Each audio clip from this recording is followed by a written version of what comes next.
What if I told you there's a mindset that could completely transform your life?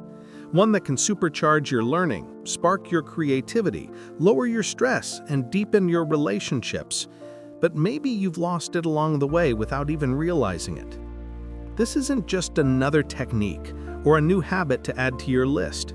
It's a return to what the Zen master Shunryu Suzuki called the beginner's mind. In this masterclass, we're diving into a simple yet profound idea, one that can shake up the way you live when you truly embrace it. You'll discover why curiosity is more than just a personality trait. It's a force, a tool, a superpower, and how the modern world, with its constant pressure to know, succeed, and be an expert, actually cuts us off from this essential energy. By the end of this video, you'll know how to bring that beginner's mind back to your work, your relationships, your projects, and most importantly, your relationship with yourself. Stick around to the end. We're going deep, really deep. And hey, if this kind of content resonates with you, hit subscribe. It's free, but what you'll gain might just be priceless. Let's get started. Part 1. The concept of the beginner's mind. In a world obsessed with performance, speed, and expertise, talking about a beginner's mind might seem a bit counterintuitive, and yet it could be the most powerful thing you can cultivate right now. Let's start with where this idea comes from. Who was Shunryu Suzuki? Shunryu Suzuki wasn't a viral quote machine. He was simply a Zen master. Born in Japan early last century, in a culture deeply rooted in Buddhism, he came to the US in the 1950s, a time when the West was still figuring out what meditation really meant. There, he founded the San Francisco Zen Center, one of America's first Zen temples. But most importantly, he left behind a book, a small, almost minimalist book that became a classic, Zen Mind, Beginner's Mind. It's not a manual full of techniques. It's a guide to an inner attitude, a way of being in the world, a new way of seeing. The quote that sums it all up: "In the beginner's mind, there are many possibilities. In the expert's mind, there are few." Shunryu Suzuki. Read it again. Let it resonate. Because this isn't just some Zen riddle meant to sound profound. It's a key to reconnect with a part of yourself you might have forgotten. What does it really mean? Having a beginner's mind means being open, curious, without expectations, without judgment. It's approaching every experience as if it's the first time, even when it's not. A beginner doesn't try to prove anything.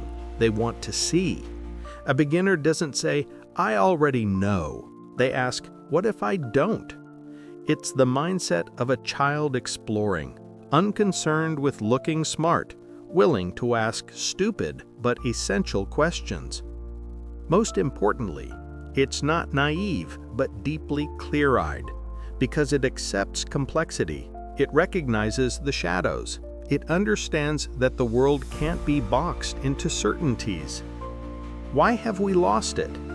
We're all born with this mindset, but gradually we're taught to unlearn it. School, first of all, where the right answers are rewarded, not the right questions. Where you raise your hand when you know, not when you don't understand. Then society, pushing us to master things, to become experts, to have an opinion on everything. And now, social media only makes this worse. We share what we know, what we think, what we declare, not what we discover or question. The result? Many people know a lot, but they stop listening. They stop really seeing. And that's where the danger begins. The expert's trap. When we start mastering something sneaky happens. We start believing we understand. And once we believe we understand, we stop observing. The more expert we become, the more rigid we get. The less we listen, the less we doubt. and, ironically, the less we learn. No coincidence that great thinkers, from Socrates to Feynman, have said in their own way, "The only thing I know is that I know nothing." Because as long as we think we know, we stay trapped in our heads. As long as we think we know, we miss reality. Why modern life makes this even harder? Today we live in a world of hyper-knowledge. Everything is at our fingertips. Wikipedia, ChatGPT, YouTube, Google, and yet, the more info we have, the less we connect with experience. Want to learn meditation? There are hundreds of videos, but how many actually take the time to sit quietly? Want to understand a concept? You can find 15 explainer videos, but how many people are willing to not get it right away and stay with the discomfort of the question? We chase quick certainty, the summary, the 5 steps to master X. But real wisdom doesn't come from speed.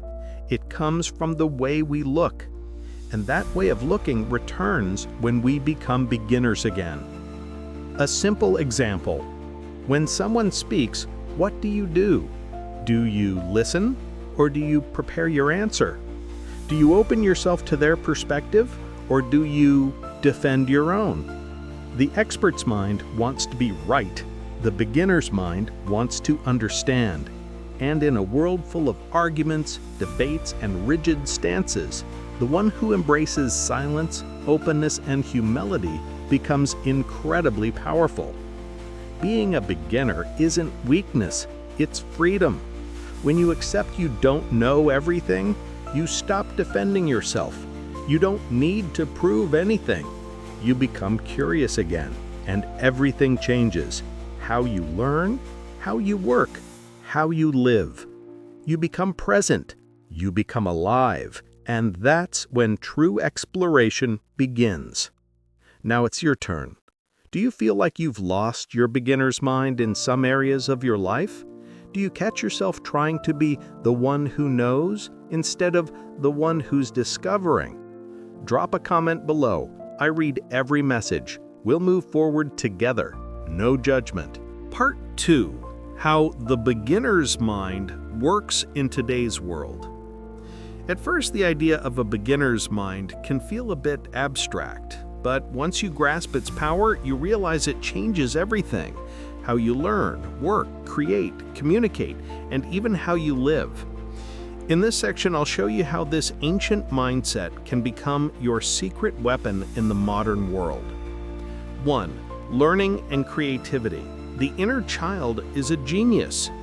Nowadays, everyone wants to learn faster, to become an expert as quickly as possible. But here's the paradox. The faster you want to learn, the more you need to slow down, be present, be a beginner. And the great innovators knew this well. Elon Musk, Steve Jobs, Leonardo da Vinci, these giants of innovation share one fundamental trait: an insatiable curiosity, a willingness to say, "I don't know yet."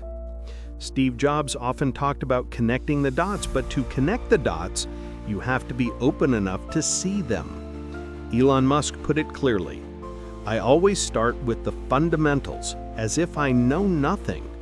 That's literally beginner's mind. Why is this so powerful? Because the beginner's mind doesn't block intuition, isn't afraid to make mistakes, isn't about showing off, but about understanding. In creativity, it's those who dare to admit they don't know that come up with new ideas. Rigid knowledge just repeats the past. Curiosity creates the future. Those who think they know stop learning. Krishnamurti. 2. Productivity and flow. What if you worked without mental strain? Beginner's mind isn't just a philosophical stance. It's a powerful tool against stress, burnout, and distraction. When you work with an open, non-judgmental mind, you enter flow. No forcing. You're fully present, absorbed in what you do. And especially, you don't overanalyze. You don't judge yourself with every move. You're not trying to prove your productivity. You simply act. You move forward. No inner drama. That's real work in full presence. The modern trap? Toxic knowledge. Too much info, too many methods, too much knowing. And paradoxically, nothing moves forward. You feel overwhelmed by all the possibilities.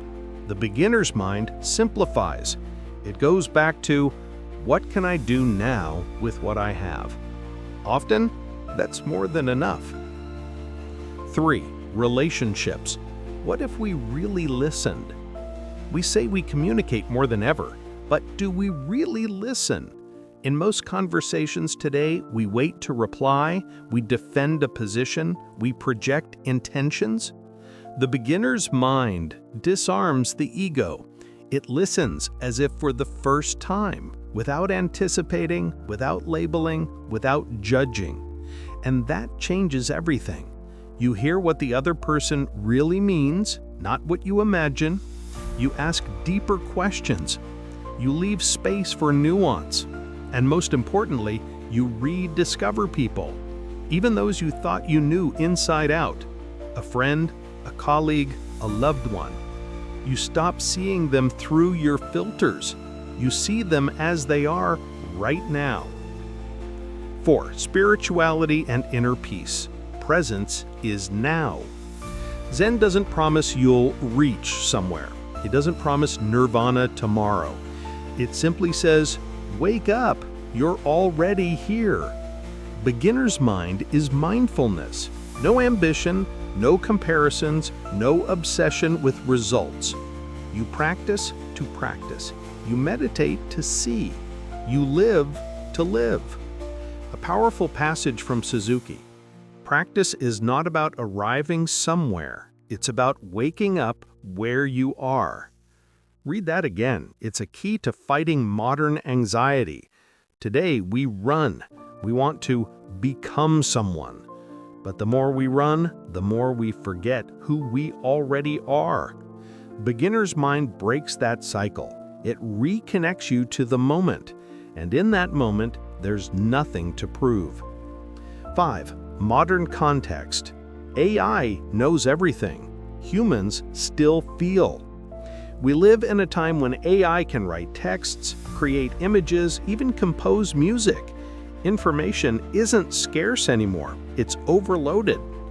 But what AI lacks is direct experience, presence, doubt, unprogrammed curiosity. And that's our uniquely human power. In a world dominated by automation, ultra-specialization, hyper-productivity, the one who cultivates the beginner's mind becomes a rare player. They don't repeat, they feel. They explore, they create what AI can't copy, a living connection. And what about widespread burnout? When everyone collapses under the pressure to do more, beginner's mind simply says, what if you just put it all down and started breathing again? Not to perform, just to be fully present. Your turn now. Which area of your life needs a fresh start like a beginner? What could you relearn with curiosity and openness? Tell me in the comments, because when we always chase mastery, we forget that true freedom sometimes means starting over. Part 3. How to bring the beginner's mind into your daily life. So far, we've explored the concept. We've seen its power. Now the real question is, how do you actually do it? How do you bring this wisdom into your modern, busy days? How do you make it part of your life without becoming a Zen monk or moving to a monastery? Relax. You don't have to quit your job or retreat from the world. You don't even have to believe in it 100%. All you need is to open a small crack, to create a few moments of raw presence every day. 1. Start your day without expectations. We often begin our mornings with a mental checklist.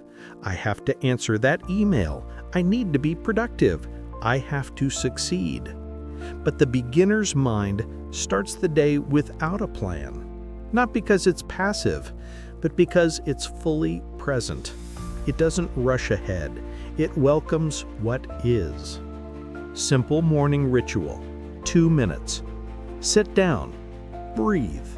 Say to yourself, "Today is new. I am new." It's a simple phrase, but it breaks your usual mental patterns. It opens the door to the day as if it's a new adventure, and it changes how you'll experience the hours ahead. 2. Do something new each week. Beginner's mind awakens when you step off your mental autopilot, when you explore new paths, even just a little. Take a different street home. Listen to a type of music you usually don't like. Whisk eggs with your non-dominant hand. Read an author you've never read before. Why is this powerful? Because your brain stops running on autopilot. It becomes curious, alert, open. And like a child, you become capable of wonder again. These small actions reignite your awareness. 3. Observe without judging. Visual exercise. Look around you. Everything you see, you've already categorized. That cup, that chair, that tree. You don't really see them anymore. You see the label, not the thing itself. Try this 3-minute exercise.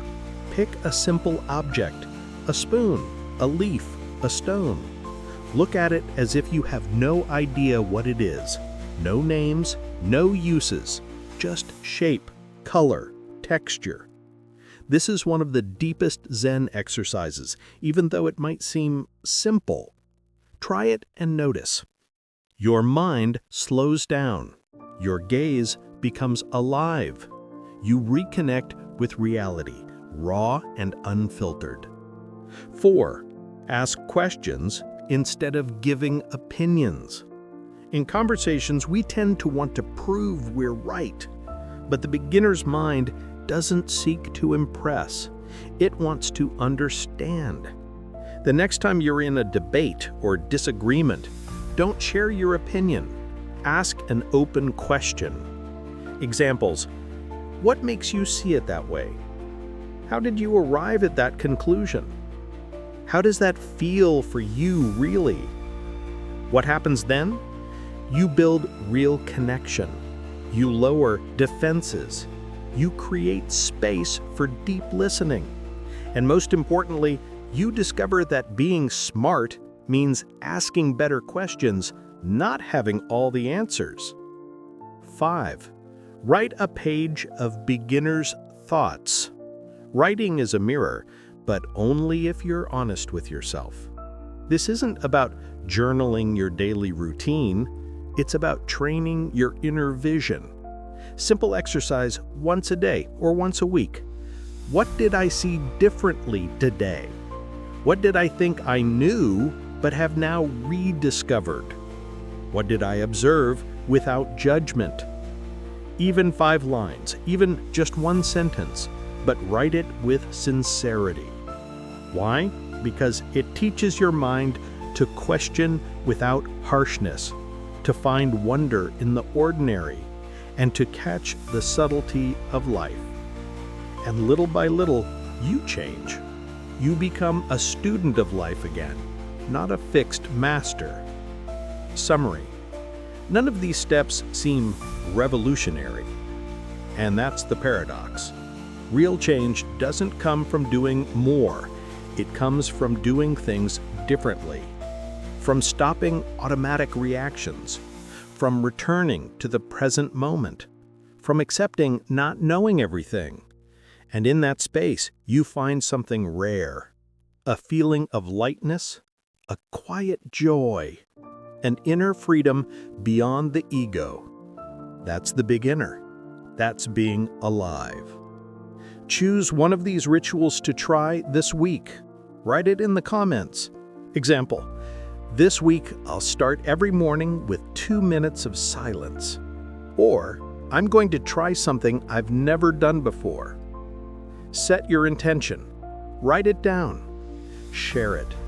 That's already the start of your transformation. And if you want to go deeper, subscribe to the channel for weekly videos like this. Hit the notification bell so YouTube knows to recommend them to you. And share this video with someone who needs a little more lightness in their mind and in their life. Conclusion. Back to what really matters. The world doesn't need more people who know. It needs more people who see, who feel, who listen. Beginner's mind isn't just some Zen idea reserved for monks. It's a key to reclaiming clarity, strength, and inner freedom, even in the chaos of everyday life. Cultivating curiosity instead of certainty, daring to not have everything under control, embracing humility in the face of life.